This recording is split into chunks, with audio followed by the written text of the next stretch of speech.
Hi everyone, and welcome to a new episode of American Leaders Through Gastronomy. There were many great leaders in American history, but a question to ask is what made them so successful? And that is a story I'm here to tell you today. Using the inspiration behind the book American History Through a Whiskey Glass, it's my intention and hope that you can experience and unlock the magic of American history through gastronomy, using recipes expertly chosen by Harris Cooper in this amazing read, selecting a nice glass of your findings with your favorite American dishes. This episode of American Leaders Through Gastronomy is who taught Jack Daniels how to make Tennessee whiskey.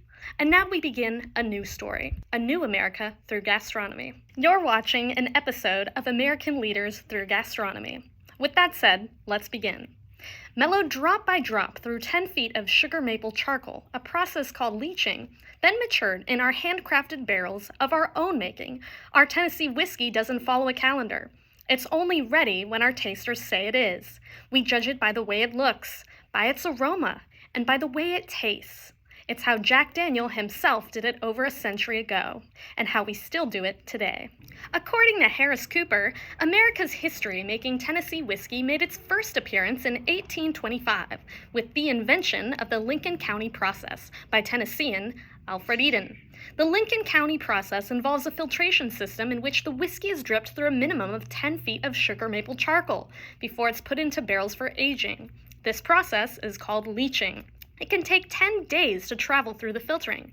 This process is still in use today and distinguishes Tennessee whiskey from bourbon and all other American whiskeys. The art of whiskey making was a common trade in Jack Daniel's region of Lynchburg, Tennessee.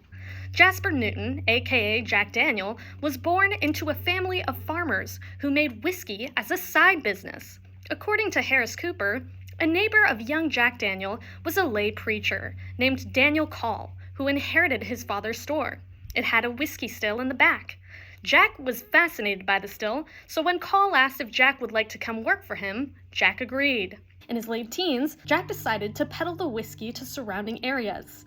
Then one day, a prohibitionist preacher came to town and decided to give a sermon at Dan Call's church. Call then sold the whiskey guild to Jack on credit. There is a story that has been circulating for many years that a slave named Nathan Nearest Green taught Jack Daniels how to make whiskey.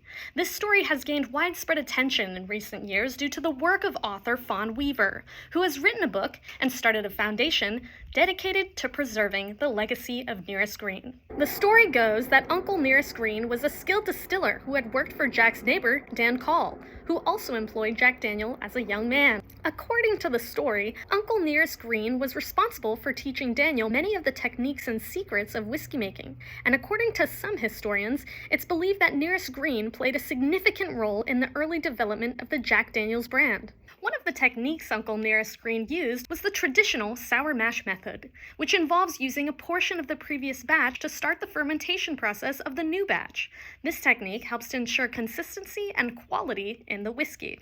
In the words of Harris Cooper, while Jack Daniels is not considered bourbon, it is often grouped together with bourbon and other American whiskeys.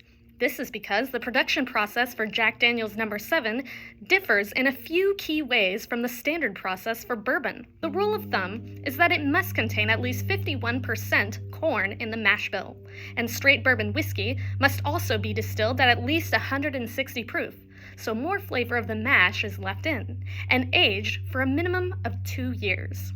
The aging process for whiskey can be short or long, but if it's called bourbon, it must pass through a new charred oak barrel. The effects of aging will be determined by how much time the whiskey spends in the barrel, the size of the barrel, and the temperature outside of the barrel. A common belief is that bourbon whiskey must be distilled in Kentucky. Not true. By resolution of Congress on May 4, 1964, bourbon whiskey was designated a distinct product of the United States and can be labeled such regardless of which state it comes from.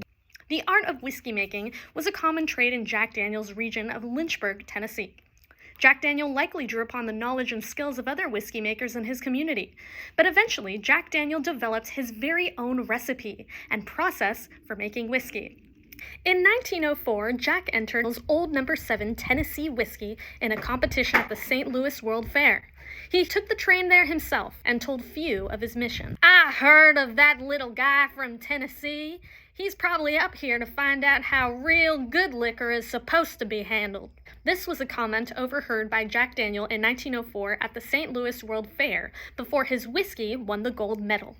According to Harris Cooper, at the fair, Jack Daniel was ridiculed for his dress, his small stature, and for coming from Tennessee. When number 7 won the competition, the big whiskey distillers discouraged the newspapers from circulating the news. But how did Jack Daniel's Old Number 7 get its name? Harris Cooper answers the question. It's not from lucky number 7, and it's not from being aged 7 years.